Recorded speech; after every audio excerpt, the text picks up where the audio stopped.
Team Güller from Rotterdam, Zurich and Cyprus come with a broad experience from inner harbour transformation. They've been working with Dublin, Hamburg, Rotterdam, Shanghai and among other important port cities all over the world. And we'll see what this aspect gives us in their presentation. Please welcome Marcus Güller. Thank you very much, ladies and gentlemen. I'd like to, in the name of my team, first of all, congratulate the organization for this fantastic event, which allowed us to have so many insights and talks with you, with your experts, which puts us as a foreign team in the capacity, or in a little capacity, to get to know this city and to express our first impressions with regard to this enormous challenge you take here with River City. First of all, let me start with, I think Gothenburg will always remain a port city, and it is now in a phase where it is about to redefine its relation with the port. It's doing this differently, and I hope it will do this differently than Rotterdam did, which pushed the port completely out, or Hamburg did, which says the north is the city, the south is the port, therefore Hafen City is rolling out the urban carpet over the old harbor. Gothenburg can also not do that in that way, because the harbor will always remain present in the city, albeit only by the sheer fact that some of the main infrastructures running to the harbor will always be present in the town. So this redefining the coexistence between harbor and city is the key issue of River City. At the same time, River City means, and that's in the name of the project, that you open up the city from the river. You redefine the way the city is connected to the river, which was occupied by the harbor before. I think it's a very powerful strategy, other than the other two towns have taken. Opening up the river, opening up the city from the river means that you also open up the river for the citizens. The river is for everyone. It's not just for some target groups within some specific economies or specific housing areas.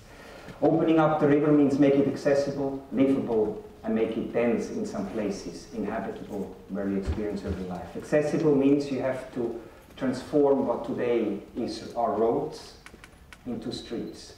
Roads in the sense that River City today looks like a little Los Angeles. Dominance of road infrastructure. Make it a walkable city. Livable means creating a park on the river. Make the river become a park which can be occupied by all the inhabitants.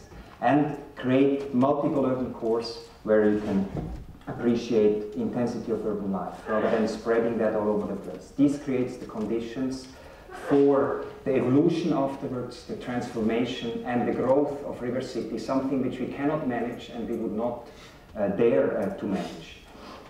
We believe that with these three strategic elements we could respond to the mindset which we have set up for the whole project, Inclusive Clean Energy.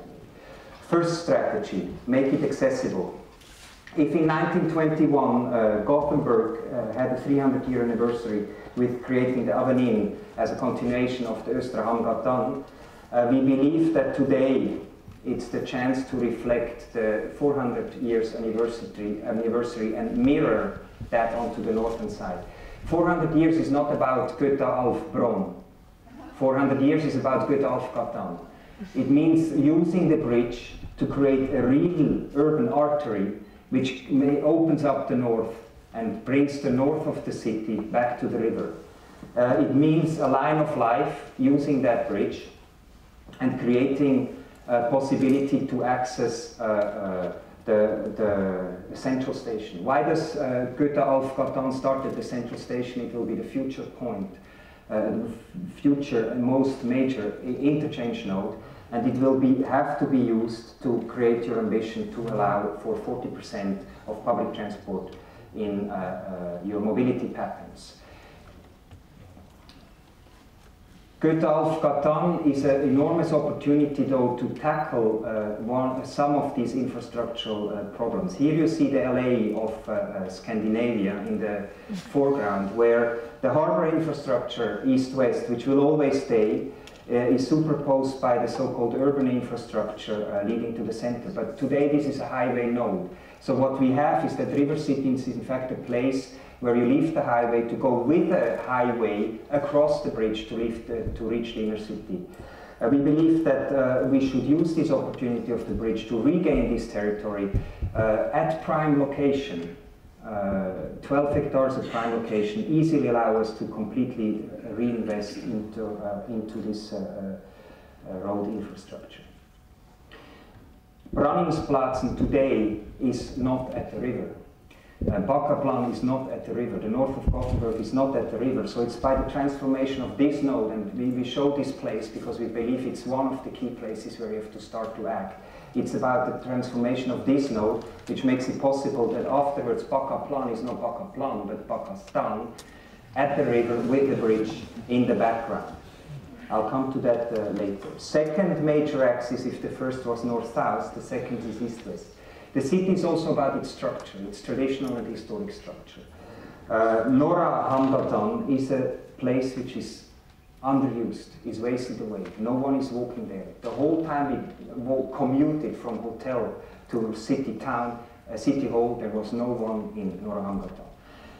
We think that there is a potential to continue that, not as a road, but a slow traffic route. Start with an intensive ferry service every 3 minutes, maybe make a movable bicycle bridge in the future to connect diagonally across the river and make it one of the main commuting axes of the city.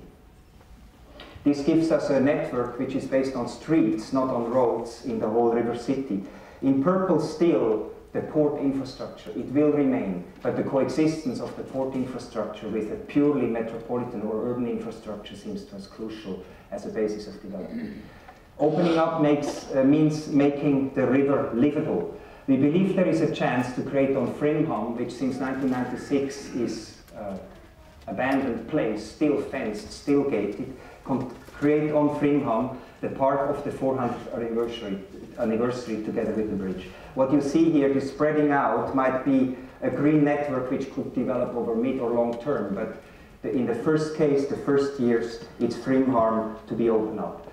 Why Frimham? Because the city of Gothenburg has a strong tradition of parks in the south, parks which are very saturated, as we learned from one of your experts, and which, if the north wants to regain the river as well and benefit from these parks, which host also important manifestations like the biggest rock festival in Scandinavia, we should create one of the similar park in the north, and this being a 21st century park after Kungsparken and Slottskogen, Frimham Parken. As you see here, it allows also to reintegrate the river back with its valleys, which has been separated by the logistic areas from the valleys behind. It's a natural park as it allows the natural environments to come back into the city, as well as an urban park which allows an intensity of use by multiple citizens groups. Opening up Gothenburg, in our point of view, means also creating more than just one central place. I say that also because we don't believe that by expanding the inner city on the northern side of the city you can create lively places. It's too vast of a task. You have to concentrate urban life on a few places in the city and make sure they work well. So we believe that there is an opportunity with this framework of the two first strategic elements to say, let's concentrate on making Lindholmen good. Mix it, bring housing inside, along the water basin which it has an intense urban place. Let's make out of Bakkaplan, as I said, Bakkastan. Not a place behind the infrastructure, but a place which, with the new north-south axis, becomes a major urban centrality for the north of Gothenburg. And obviously, the central station create there the centrality Gothenburg as maybe one of the only cities in Europe has not yet discovered. A central station which is visible, which is open, which is accessible, and which becomes one of the key areas of urban activity. This development framework, in our point of view, is the base on which then River City could evolve, transform, grow in the future in a way we don't know, we can't predict, we cannot imagine. But we have tried to imagine which kind of impact River City will have on the metropolitan development in the next 40 to 50 years. We guess, and this is a moderate guess, that it will be able to accommodate maybe 25% of the growth of inhabitants for the city if going from one million to 1.5 million. I talk about city territory. About 50% of employment growth. I think it will have to do that, which means also that we have to dare to invest. We have to dare to take the projects which I mentioned, the bridge, the fact that Frimholmen is becoming free, and our plans for Lingholmen and Bakkaklan to upscale them and make them the framework on the basis of which we construct the city. We have to dare to invest in these places in order to create substantial capacity for growth of that place. What is our development framework? We think it's one park, it's 2 streets, and it's the creation of 3 places. And with this, the river is for everyone, or as you say, Albanar til for alla.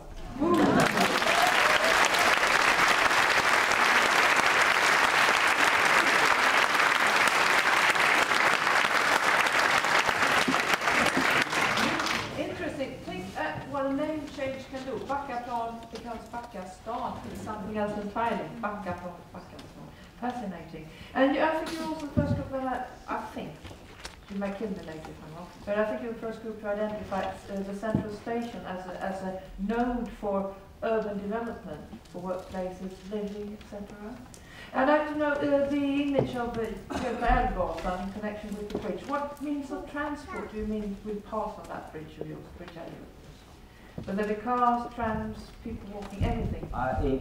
In a city, a major artery contains all the traffic flows, but it prioritizes, and obviously this bridge will, in a priority, have to accommodate public transportation because it's the only opening we have from the whole north of the station.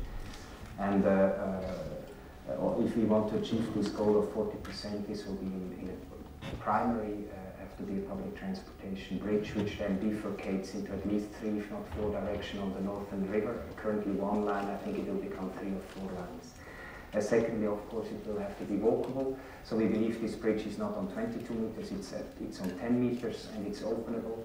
Otherwise, it's not possible to bridge this in a comfortable way. But a city without cars or without individual mobility on 4 wheels, including all the innovation there is possible, will not be an appropriate solution. And you said in the beginning that the city will have to redefine its relation with the port. I don't know if you could elaborate on that a little. I think while, as I said, some cities try to say we had a port pass that's push out the harbor, it doesn't belong to us. I've learned here that not only you care about the port image, but you also care about the port activity.